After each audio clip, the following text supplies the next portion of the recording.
ಸ್ನೇಹಿತರೆ, ಉದ್ಯೋಗ ಬಂಧು ಯೂಟ್ಯೂಬ್ ಚಾನಲ್ಗೆ ಸ್ವಾಗತ.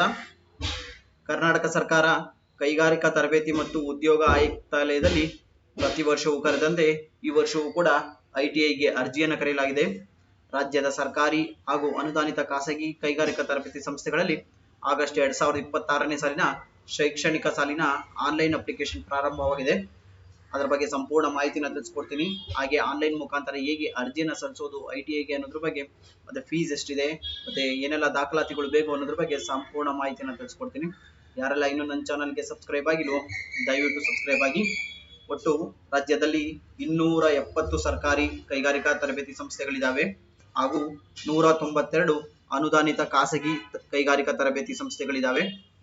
ಹಾಗೂ ಅರ್ಜಿ ಸಲ್ಲಿಸಲು 14 ವರ್ಷ ಮೇಲ್ಪಟ್ಟ ವಯೋಮಿತಿ ಕಡ್ಡಾಯವಾಗಿರುತ್ತದೆ. ಹಾಗೂ 8ನೇ ತರಗತಿ ಪಾಸ್ ಆಗಿದ್ದವರು ಕೂಡ ಐಟಿಐಗೆ ಅರ್ಜಿಯನ್ನು ಸಲ್ಲಿಸಿ ತಮಗೆ ಇಷ್ಟ ಬಂದಂತ ಬ್ರಾಂಚ್ ಅನ್ನು ಪಡೆದು ಐಟಿಐನ ಕೋರ್ಸ್ ಅನ್ನು ಮಾಡಬಹುದಾಗಿರುತ್ತದೆ. ಹಾಗೂ SLC ಉತ್ತೀರ್ಣರಾಗಿರೋರು ಹಾಗೂ ಅನುತ್ತೀರ್ಣರಾಗಿರೋರು ಕೂಡ, ಫೇಲ್ ಆಗಿರೋರು ಕೂಡ ಅರ್ಜಿಯನ್ನು ಸಲ್ಲಿಸಬಹುದಾಗಿರುತ್ತದೆ. ಯಾವ ವೆಬ್ಸೈಟ್ ನಲ್ಲಿ ಅರ್ಜಿಯನ್ನು ಸಲ್ಲಿಸಬೇಕು ಅನ್ನೋದಾದ್ರೆ www.cite.karnataka.gov.in ಈ ವೆಬ್ಸೈಟ್ ಅನ್ನ ನಾನು ಡಿಸ್ಕ್ರಿಪ್ಷನ್ ಅಲ್ಲಿ ಹಾಕಿರ್ತೀನಿ. ಯಾರೆಲ್ಲ ಐಟಿಐಗೆ ಅರ್ಜಿಯನ್ನು ಸಲ್ಲಿಸಬೇಕು ಅನ್ಕೊಂಡಿದ್ರು ನಮ್ಮ ಮೊಬೈಲ್ ಮುಖಾಂತರನೇ ಅರ್ಜಿಯನ್ನು ಸಲ್ಲಿಸಬಹುದಾಗಿರುತ್ತದೆ, ಅಥವಾ ಕಂಪ್ಯೂಟರ್ ನಲ್ಲಿ ಕೂಡ ಅರ್ಜಿಯನ್ನು ಸಲ್ಲಿಸಬಹುದಾಗಿರುತ್ತದೆ. ಅರ್ಜಿ ಪ್ರಾರಂಭದ ದಿನಾಂಕ ಬಂದು 27/4/2026ರಿಂದ ಪ್ರಾರಂಭವಾಗಿ 8/5/2026ರವರೆಗೂ ಅರ್ಜಿ ಸಲ್ಲಿಸಿಕೆ ದಿನಾಂಕವಿರುತ್ತದೆ. ಆನ್ಲೈನ್ ಮುಖಾಂತರನೇ ಅರ್ಜಿ ಸಲ್ಲಿಸಬೇಕಾಗುತ್ತೆ. ಹಾಗೆ ಕನಿಷ್ಠ 5 ವರ್ಷಗಳ ಕಾಲ ಕರ್ನಾಟಕದಲ್ಲಿ ವ್ಯಾಸಂಗ ಮಾಡಿರಬೇಕಾಗುತ್ತದೆ. ಇನ್ನು ಫೀಸ್ ಬರೋದಾದ್ರೆ ಸರ್ಕಾರಿ ಕೈಗಾರಿಕಾ ತರಬೇತಿ ಸಂಸ್ಥೆಗಳಲ್ಲಿ 1200 ರೂಪಾಯಿ ಬೋಧನಾ ಶುಲ್ಕವಿರುತ್ತದೆ. ಹಾಗೂ ಅನುದಾನಿತ ಖಾಸಗಿ ಕೈಗಾರಿಕಾ ತರಬೇತಿ ಸಂಸ್ಥೆಗಳಲ್ಲಿ 2400 ರೂಪಾಯಿ ಇರುತ್ತದೆ. ಮಹಿಳೆಯರಿಗೆ ಸರ್ಕಾರಿ ಕೈಗಾರಿಕಾ ತರಬೇತಿ ಸಂಸ್ಥೆಗಳಲ್ಲಿ ಬೋಧನಾ ಶುಲ್ಕವಿರೋದಿಲ್ಲ, ವಿನಾಯಿತಿ ಇರುತ್ತದೆ. ಉಚಿತ ಪ್ರವೇಶವಿರುತ್ತದೆ, ಯಾವುದೇ ಶುಲ್ಕವಿರೋದಿಲ್ಲ. ಅನುದಾನಿತ ಖಾಸಗಿ ಕೈಗಾರಿಕಾ ತರಬೇತಿ ಸಂಸ್ಥೆಗಳಲ್ಲಿ ಮಾತ್ರ ಫೀಸ್ ಅನ್ನ ಕಟ್ಟಬೇಕಾಗುತ್ತೆ. ಹಾಗೆ ಆನ್ಲೈನ್ ಅಲ್ಲಿ ಹೇಗೆ ಅರ್ಜಿ ಸಲ್ಲಿಸಬೇಕು ಅನ್ನೋದ್ರ ಬಗ್ಗೆ ಸಂಪೂರ್ಣ ಮಾಹಿತಿನ ತಿಳಿಸ್ಕೊಡ್ತಾ ಹೋಗ್ತೀನಿ. ಈಗ ಮೊದಲಿಗೆ ನಾನು ಹೇಳಿದ ವೆಬ್ಸೈಟ್ ನಲ್ಲಿ ಓಪನ್ ಮಾಡಿದ್ರೆ ನಿಮ್ಗೆ ಈ ರೀತಿಯಾದ ವೆಬ್ಸೈಟ್ ಓಪನ್ ಆಗುತ್ತೆ. ಇಲ್ಲಿ ನಿಮಗೆ ಕಾಣಿಸ್ತಿರ್ಬೋದು, ಇಲ್ಲಿ ಅಪ್ಲಿಕೆಂಟ್ ಅಂತ ಆಪ್ಷನ್ಸ್ ಇದೆ. First registration, home, about diet, user ಹಾಗೂ ಅಪ್ಲಿಕೆಂಟ್ ಅಂತ ಆಪ್ಷನ್ಸ್ ಇದೆ. ಆ ಅಪ್ಲಿಕೆಂಟ್ ಮೇಲೆ ನೀವು ಕ್ಲಿಕ್ ಮಾಡಬೇಕು. ಕ್ಲಿಕ್ ಮಾಡಿದ್ರೆ ಮೊದಲಿಗೆ ನಿಮ್ಮ ಅಪ್ಲಿಕೆಂಟ್ ನೇಮ್ ಕೇಳುತ್ತೆ. ಅಲ್ಲಿ ನಿಮ್ಮ SLC ಮಾರ್ಕ್ಸ್ ಕಾರ್ಡ್ ಅಲ್ಲಿ ಹೇಗಿರುತ್ತೋ ಹಾಗೆ ಹೆಸರನ್ನ ಟೈಪ್ ಮಾಡಿ. ಹಾಗೆ ಇಮೇಲ್ ಐಡಿಯನ್ನು ಹಾಕಿ, ಮೊಬೈಲ್ ನಂಬರ್ ಅನ್ನ ಎಂಟ್ರಿ ಮಾಡಿ. ಇಮೇಲ್ ಐಡಿ ರನ್ನಿಂಗ್ ಅಲ್ಲಿ ಇರುವಂತದ್ದು ಹಾಕಿ, ಯಾಕೆಂದ್ರೆ OTP ಅಥವಾ ನೀವು ಸೆಲೆಕ್ಷನ್ ಏನಾದ್ರು ಲಿಸ್ಟ್ ಬಂದ್ರೆ ನಿಮಗೆ ಇನ್ಫಾರ್ಮೇಶನ್ಸ್ ಬರೋದಕ್ಕೋಸ್ಕರ ಉಪಯೋಗ ಆಗುತ್ತೆ. ಹಾಗೆ ಜನರೇಟ್ OTP ಮಾಡಿ, OTP ಯನ್ನು ಪಡೆದ ನಂತರ ಮೊಬೈಲ್ಗೆ 4 ಅಂಕೆಗಳ OTP ಬರುತ್ತೆ. OTP ಬಂದು ಎಂಟ್ರಿ ಮಾಡಿ, ವ್ಯಾಲಿಡೇಟ್ ಮೊಬೈಲ್ OTP ಅಂತ ಕ್ಲಿಕ್ ಮಾಡಿ. ಹಾಗೆ ಪಾಸ್ವರ್ಡ್ ಕೇಳುತ್ತೆ. ಪಾಸ್ವರ್ಡ್ ಅಲ್ಲಿ ಏನ್ ಮಾಡಬೇಕು ಅಂದ್ರೆ ಒಂದು ಲೆಟರ್, ಕ್ಯಾಪಿಟಲ್ ಲೆಟರ್, ಹಾಗೆ ಹಂಗೆ ಒಂದು ಅಂಕೆ ಅಥವಾ ಹಾಗೂ ಯಾವ್ದಾದ್ರು ಸಿಂಬಲ್ಸ್ ಅಂದ್ರೆ @ ಅಥವಾ ಸ್ಟಾರ್ ಅನ್ನು ಉಪಯೋಗಿಸಿಕೊಂಡು ಒಂದು 8 ಅಂಕೆಗಳ ಪಾಸ್ವರ್ಡ್ ಅನ್ನ ಕ್ರಿಯೇಟ್ ಮಾಡ್ಕೊಳ್ಳಿ. 2 ಬಾರಿ ಪಾಸ್ವರ್ಡ್ ಅನ್ನು ಎಂಟ್ರಿ ಮಾಡಿಕೊಂಡು ನಿಮ್ಮ ರಿಜಿಸ್ಟ್ರೇಷನ್ ಕಂಪ್ಲೀಟ್ ಮಾಡ್ಕೊಳ್ಳಿ. ರಿಜಿಸ್ಟ್ರೇಷನ್ ಕಂಪ್ಲೀಟ್ ಆದ ನಂತರ ಮತ್ತೊಮ್ಮೆ ಈ ರೀತಿಯಾದ ಪೇಜ್ ಓಪನ್ ಆಗುತ್ತಲ್ಲ, ಇಲ್ಲಿ ನಿಮಗೆ ಕಾರ್ನರ್ ಅಲ್ಲಿ ಲಾಗಿನ್ ಅಂತ ಪೇಜಸ್ ಇರುತ್ತೆ. ಲಾಗಿನ್ ಮೇಲೆ ಕ್ಲಿಕ್ ಮಾಡಬೇಕು. ಲಾಗಿನ್ ಅಂತ ಕ್ಲಿಕ್ ಮಾಡಿದ್ರೆ ಇಲ್ಲಿ ಲಾಗಿನ್ ಟೈಪ್ ಬರುತ್ತೆ. ಒಂದು ಡಿಪಾರ್ಟ್ಮೆಂಟ್, ಒಂದು ಅಪ್ಲಿಕೆಂಟ್. ಅಪ್ಲಿಕೆಂಟ್ ಮೇಲೆ ಕ್ಲಿಕ್ ಮಾಡಬೇಕು. ಅಪ್ಲಿಕೆಂಟ್ ಅಂತ ಕ್ಲಿಕ್ ಮಾಡಿದ್ರೆ ಈ ರೀತಿ ನಿಮಗೆ ಡಿಸ್ಕ್ರಿಪ್ಷನ್ ಸ್ಕ್ರೀನ್ ಅಲ್ಲಿ ಕಾಣಿಸ್ತಿರೋದಿಲ್ಲ, ಆ ರೀತಿ ಪೇಜ್ ಓಪನ್ ಆಗುತ್ತೆ. ಅಲ್ಲಿ ನಿಮ್ಮ ಮೊಬೈಲ್ ನಂಬರ್ ಯಾವುದನ್ನ ಎಂಟ್ರಿ ಮಾಡಿದ್ರು ಆ ಮೊಬೈಲ್ ನಂಬರ್ ಹಾಗೆ ಪಾಸ್ವರ್ಡ್ ಅನ್ನ ಎಂಟ್ರಿ ಮಾಡಿ, ಕ್ಯಾಪ್ಚರ್ ಐಡಿ ಹಾಕಿ ಲಾಗಿನ್ ಅನ್ನ ಮಾಡಿ. ಲಾಗಿನ್ ಮಾಡಿದಾಗ ಮತ್ತೊಮ್ಮೆ ಅಡ್ಮಿಷನ್ ಹಾಗೂ ಅಪ್ಲಿಕೆಂಟ್ ಅಂತ ಪೇಜ್ ಓಪನ್ ಆಗುತ್ತೆ. ಅಪ್ಲಿಕೆಂಟ್ ಮೇಲೆ ಕ್ಲಿಕ್ ಮಾಡಿ, ಕೆಳಗಡೆ you studied in Karnataka for minimum of 5 years ಅಂತ ಇರುತ್ತೆ. ನಾನು ಮೊದಲೇ ತಿಳಿಸಿದ ಹಾಗೆ ಕರ್ನಾಟಕದಲ್ಲಿ 5 ವರ್ಷಗಳ ಕಾಲ ವ್ಯಾಸಂಗ ಮಾಡಿರಬೇಕಾಗುತ್ತೆ. ಅದನ್ನು ಎಸ್ ಅಂತ ಕ್ಲಿಕ್ ಮಾಡಿ ನೆಕ್ಸ್ಟ್ ಸ್ಟೆಪ್ ಹೋಗ್ಬೇಕಾಗತ್ತೆ. ನೆಕ್ಸ್ಟ್ ಸ್ಟೆಪ್ ಅಲ್ಲಿ ಯಾವುದು ಕೋರ್ಸ್ ನೀವು ಕಂಪ್ಲೀಟ್ ಮಾಡಿದ್ದೀರಾ, ಅಂದ್ರೆ 10th ಕಂಪ್ಲೀಟ್ ಆಗಿದೆಯಾ, ಫೇಲ್ ಆಗಿದೆಯಾ, 8th ಪಾಸ್ ಆಗಿದೆಯಾ ಅದ್ರ ಬಗ್ಗೆ ಮಾಹಿತಿ ಕೇಳುತ್ತೆ. ಮತ್ತೆ ಯೂನಿವರ್ಸಿಟಿ ಬಗ್ಗೆ ಮಾಹಿತಿ ಕೇಳುತ್ತೆ. ಯಾವುದು ಪಾಸ್ ಆಗಿದ್ರೋ ಅದ್ರ ಮೇಲೆ ಟಿಕ್ ಮಾಡಿ. ಹಾಗೆ ಅದರ್ಸ್ ಬೋರ್ಡ್ ಅವರಾದರೆ CBSE, ICSE ಸಿಲೆಬಸ್ ಏನಾದ್ರು ತಗೊಂಡಿರೋರೆ ಅದರ್ ಬೋರ್ಡ್ಸ್ ಅಂತ ಕ್ಲಿಕ್ ಮಾಡಬೇಕಾಗತ್ತೆ. ಇಲ್ಲ SLC ಬೋರ್ಡ್ ಅವರಾದ್ರೆ ASEEB ಸ್ಟೇಟ್ ಬೋರ್ಡ್ ಅಂತ ಇದೆ, ಅದ್ರ ಮೇಲೆ ಕ್ಲಿಕ್ ಮಾಡಿ. ಹಾಗೆ 10th ಪಾಸ್ ಆಗಿರೋರಾದ್ರೆ 10th ರಿಜಿಸ್ಟರ್ ನಂಬರ್ ಎಂಟ್ರಿ ಮಾಡಿ. ಗೆಟ್ SLC ರೆಕಾರ್ಡ್ ಅಂತ ಇದೆ ನೋಡಿ, ಅದ್ರ ಮೇಲೆ ಕ್ಲಿಕ್ ಮಾಡಿದ್ರೆ ನಿಮ್ಮ SLC ಹೇಗೆ ಹೆಸರು, ಡೇಟ್ ಆಫ್ ಬರ್ತ್ ಎಲ್ಲ ಇರುತ್ತೋ ಅದು ಫೆಚ್ ಆಗುತ್ತೆ. ಅದು ಕನ್ಫರ್ಮ್ ಮಾಡಿಕೊಂಡು ನೆಕ್ಸ್ಟ್ ಸೆಲೆಕ್ಟ್ ಸೆಷನ್ ಅಂತ ಇರುತ್ತೆ. ಆಗಸ್ಟ್ 2026 ಅಡ್ಮಿಷನ್ ಸ್ಟಾರ್ಟ್ ಆಗೋದು. ಹಾಗೂ ಕೋರ್ಸ್ ಟೈಪ್ ಬಂದು NCVT ಆಟೋಮೆಟಿಕ್ ಆಗಿ ಬಂದಿರುತ್ತೆ. ಅದ್ರ ಬಗ್ಗೆ ಯಾವುದೇ ತಲೆ ಕೆಡಿಸ್ಕೊಳ್ಳೋದು ಬೇಕಾಗಲ್ಲ. ಹಾಗೂ SSLC ಮಾರ್ಕ್ಸ್ ಗಳಲ್ಲಿ ಇದ್ದಾಗೆ ಅಪ್ಲಿಕೆಂಟ್ ನೇಮ್ ಅನ್ನ ಎಂಟ್ರಿ ಮಾಡಿ. ನೆಕ್ಸ್ಟ್ ಹಾಗೆ ಫೋಟೋನ ಸ್ಕ್ಯಾನ್ ಮಾಡಿ ಅಪ್ಲೋಡ್ ಮಾಡಿ. 25 KB ಇಂದ 60 KB ಒಳಗಡೆ JPG ಫಾರ್ಮ್ಯಾಟ್ ಅಲ್ಲಿ ಸ್ಕ್ಯಾನ್ ಮಾಡ್ಕೊಂಡು ಅಪ್ಲೋಡ್ ಮಾಡಿ. ಹಾಗೆ father name SSLC marks card ಅಲ್ಲಿ ಇದ್ದಾಗೆ, ಡೇಟ್ ಆಫ್ ಬರ್ತ್ ಹಾಗೂ ತಾಯಿಯ ಹೆಸರು ಮದರ್ ನೇಮ್ ಅನ್ನ ಎಂಟ್ರಿ ಮಾಡಿ. ಹಾಗೆ ಪೇರೆಂಟ್ಸ್ ತಂದೆ ಅಥವಾ ತಾಯಿ ಯಾವ ಕೆಲಸ ಉದ್ಯೋಗದಲ್ಲಿ ನಿರತರಾಗಿದ್ದಾರೆ ಅದ್ರ ಬಗ್ಗೆ ಮಾಹಿತಿನ ಎಂಟ್ರಿ ಮಾಡಿ. ಹಾಗೆ ಜೆಂಡರ್, ರಿಲಿಜಿಯನ್, ನಂತರ ಅಪ್ಲಿಕೇಶನ್ ಮೋಡ್ ಅಂತ ಆನ್ಲೈನ್ ಅಂತ ಅವಶ್ಯಕತೆ ತಗೊಂಡಿದೆ. ನೋಟಿಫಿಕೇಶನ್ 1 ಅಂತ ಆಪ್ಷನ್ಸ್ ಇದೆ, ಅದ್ರ ಬಗ್ಗೆ ಯಾವುದೇ ತಲೆ ಕೆಡಿಸ್ಕೊಳ್ಳೋದು ಬೇಡ. ನೆಕ್ಸ್ಟ್ ಕ್ಯಾಸ್ಟ್ ಬರುತ್ತೆ.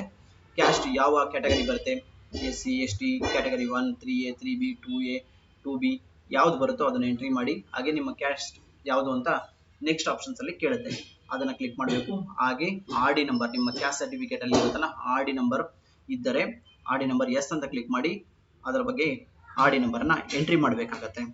ಹಾಗೂ ಇನ್ನೊಂದು ಆಪ್ಷನ್ಸ್, ನೆಕ್ಸ್ಟ್ ಆಪ್ಷನ್ಸ್ ಬಂದು ಎಕನಾಮಿಕಲಿ ವೀಕರ್ ಸೆಕ್ಷನ್, ಅಂದ್ರೆ EWS ಸರ್ಟಿಫಿಕೇಟ್ ಏನಾದ್ರು ನಿಮ್ಮ ಹತ್ರ ಇದ್ದಲ್ಲಿ EWS ಎಸ್ ಅಂತ ಕ್ಲಿಕ್ ಮಾಡಿ, ಇಲ್ಲ ಅಂದ್ರೆ ನೋ ಅಂತ ಕ್ಲಿಕ್ ಮಾಡಿ. ಹಾಗೆ ಹೈದರಾಬಾದ್ ಕರ್ನಾಟಕ ರೀಸನ್ ಅವರಾದ್ರೆ ಎಸ್ ಅಂತ ಕ್ಲಿಕ್ ಮಾಡಿ, ಇಲ್ಲದೆ ಇರೋದ್ರೆ ನೋ ಅಂತ ಕ್ಲಿಕ್ ಮಾಡಿ.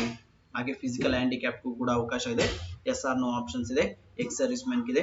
ಹಾಗೆ ಕನ್ನಡ ಮೀಡಿಯಂ 10 ವರ್ಷಗಳ ಕಾಲ ಯಾವುದೇ ಅಂದ್ರೆ 1 to 10th ವರೆಗೂ ಮಧ್ಯದಲ್ಲಿ ಯಾವುದೇ ಇಂಗ್ಲಿಷ್ ಮೀಡಿಯಂ ಓದಿದೆ 1ನೇ ತರಗತಿಯಿಂದ 10ನೇ ತರಗತಿವರೆಗೂ ಕನ್ನಡ ಮೀಡಿಯಂ ಓದಿದ್ರೆ ಎಸ್ ಅಂತ ಕ್ಲಿಕ್ ಮಾಡಿ. ಅದ್ರ ಕೂಡ ರಿಸರ್ವೇಶನ್ ಇರುತ್ತೆ. ಹಾಗೂ ಹೊರನಾಡು ಗಡಿನಾಡು ಕನ್ನಡಿಗಾಸ್ ಅಂದ್ರೆ ಬಾರ್ಡರ್ ಅಲ್ಲಿ ಇರ್ತಾರಲ್ಲ, ಕರ್ನಾಟಕದ ಬಾರ್ಡರ್ ಅಲ್ಲಿ ಇರ್ತಾರಲ್ಲ ಅಂತವರು ಕೂಡ ಅರ್ಜಿನ ಸಲ್ಲಿಸಬಹುದು. ಅವ್ರೇನಾರಾಗಿದ್ರೆ ಎಸ್ ಅಂತ ಕ್ಲಿಕ್ ಮಾಡಿ, ಇಲ್ಲ ನೋ ಅಂತ ಕ್ಲಿಕ್ ಮಾಡಿ. ಹಾಗೆ ನಿಮ್ಮ 10th ಮಾರ್ಕ್ಸ್ ಕಾರ್ಡ್ಸ್ ಅಲ್ಲಿ ನಿಮ್ಮ ಫೋಟೋ ಕೆಳಗಡೆ ಇರುತ್ತೆ ಸ್ಟ್ಯಾಟ್ಸ್ ನಂಬರ್, ಆ ಸ್ಟ್ಯಾಟ್ಸ್ ನಂಬರ್ ಅನ್ನ ಎಂಟ್ರಿ ಮಾಡೋದು ಮರಿಬೇಡಿ, ಅದೇ ನಿಮ್ಮ ಸ್ಟ್ಯಾಟ್ಸ್ ನಂಬರು. ಹಾಗೂ account number, bank account, IFSC code, bank name ಇಷ್ಟನ್ನ ಎಂಟ್ರಿ ಮಾಡಬೇಕು. ಪ್ರತಿಯೊಂದು ಸ್ಟೆಪ್ ಅಲ್ಲೂ ಕೂಡ ನೀವು ಸೇವ್ ಅಪ್ಲಿಕೆಂಟ್ ಡೀಟೇಲ್ಸ್ ಅಂತ ಇದೆ ಅದನ್ನ ಸೇವ್ ಮಾಡ್ತಾ ಇರ್ಬೋದು. ಯಾಕಂದ್ರೆ ಮತ್ತೊಮ್ಮೆ ಲಾಗಿನ್ ಮಾಡಿ ಮತ್ತೆ ಎಲ್ಲಾ ಎಂಟ್ರಿ ಮಾಡೋ ಬದಲು ಪ್ರತಿಯೊಂದು ಸ್ಟೆಪ್ ಅಲ್ಲೂ ಸೇವ್ ಮಾಡ್ತಾ ಹೋಗಿ. ಅಕೌಂಟ್ ನಂಬರ್ ನೀಟಾಗಿ ಎಂಟ್ರಿ ಮಾಡಿ, ಬ್ಯಾಂಕ್ ಡೀಟೇಲ್ಸ್ ಅನ್ನ ಎಂಟ್ರಿ ಮಾಡಿ, IFSC ಕೋಡ್ ಹಾಕಿ. ಹಾಗೆ ನಿಮ್ಮ communication address, present address entry ಮಾಡಿ. ಹಾಗೂ ಪರ್ಮನೆಂಟ್ ಅಡ್ರೆಸ್ ಏನಾದ್ರು ಸಪರೇಟ್ ಇದ್ರೆ ಪರ್ಮನೆಂಟ್ ಅಡ್ರೆಸ್ ಕ್ಲಿಕ್ ಮಾಡಿ, ಇಲ್ಲ ಚೆಕ್ ಬಾಕ್ಸ್ ಅಲ್ಲಿ ಕ್ಲಿಕ್ ಮಾಡಿ ಎರಡು ಕೂಡ ಸೇಮ್ ಅಂತ ಕ್ಲಿಕ್ ಮಾಡಬಹುದು. ಹಾಗೆ ನಿಮ್ಮ ಮೊಬೈಲ್ ನಂಬರ್, ಹಾಗೆ ಫಾದರ್ ನೇಮ್, ಹಾಗೆ ಇಮೇಲ್ ID ಎಲ್ಲ ಸೇವ್ ಮಾಡ್ಕೊಳ್ಳಿ. ಸೇವ್ ಮಾಡಿದ ನಂತರ ನೀವು ರೂರಲ್ ಬರ್ತೀರಾ ಇಲ್ಲ ಅರ್ಬನ್ ಬರ್ತೀರಾ, ಅಂದ್ರೆ 1ನೇ ತರಗತಿಯಿಂದ 10ನೇ ತರಗತಿವರೆಗೂ ನೀವು ರೂರಲ್ ಕ್ಯಾಂಡಿಡೇಟಾ ಇಲ್ಲಾಂದ್ರೆ ಅರ್ಬನ್ ಕ್ಯಾಂಡಿಡೇಟ್ ಅಂತ ಆಪ್ಷನ್ಸ್ ಇದೆ. ಆಪ್ಷನ್ಸ್ ಅನ್ನ ನೀವು ಟಿಕ್ ಮಾಡಬೇಕಾಗತ್ತೆ. ರೂರಲ್ ಕ್ಯಾಂಡಿಡೇಟ್ ಆದ್ರೆ ರಿಸರ್ವೇಶನ್ಸ್ ಇರುತ್ತೆ, ಅರ್ಬನ್ ಕ್ಯಾಂಡಿಡೇಟ್ ಗಳಿಗಾದ್ರೆ ಮಾಮೂಲಿ ರಿಸರ್ವೇಶನ್ಸ್ ಇರೋದಿಲ್ಲ, ಅದಕ್ಕೆ ಸಪರೇಟ್ ಸೀಟ್ಸ್ ಇರೋದಿಲ್ಲ.